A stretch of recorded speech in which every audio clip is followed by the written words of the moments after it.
Hi every one. Maths பார்த்தீங்களா? Morning என்ன இப்போ டைம் வந்து ஒரு 8:20 ஐ திங்க் நினைக்கிறேன்.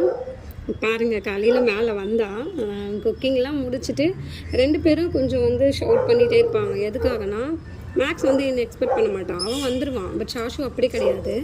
எனக்கு ஒர்க் முடிகிற வரைக்கும் இருந்து குக்கிங் வேலை முடிஞ்சதும் மேலே தூக்கிட்டு வர சொல்லுவாள். ஜஸ்ட் ஒரு 1/2 hour ஒரு 20 minutes ஜஸ்ட் ஒரு ரிலாக்ஸேஷனுக்காக மார்னிங். அப்போ தான் அவங்க காம் ஆவாங்க. கூட்டிகிட்டு வந்தால் பாருங்கள் என்ன பண்ணுறான்னு பாருங்கள். பார்த்தீங்களா, குட் மார்னிங் சொல்லும்போது மூச்சுட்டு இருந்தான். அடுத்த வீடியோவுக்கு என்ன, பூக்களுக்கு மத்தியில் ஒரு தோட்டத்துக்கு மத்தியில் ஒரு சிங்கக்குட்டி தூங்குதுன்னு, அது நம்மளோட மேக்ஸ் மட்டும்தான். பார்த்துக்கோங்க, நீங்களும் பாருங்கள். தொப்பக்குட்டி சிங்கக்குட்டி வந்து இப்போ தொப்பக்குட்டி ஆகிட்டார். ஏன்னா தலை வந்து தொட்டிக்கு பின்னாடி போயிடுச்சு. இப்போ தெரியுது நல்லா, வெறும் உங்களுக்கு தொப்பை மட்டும் தான் தெரியுது. தொப்பக்குட்டி பார்த்தீங்களா, எட்டி பார்த்துட்டு படுக்கிறது பார்த்தீங்களா? ஒரு தோட்டத்துக்கு நடுவில் ஒரு சிங்கம்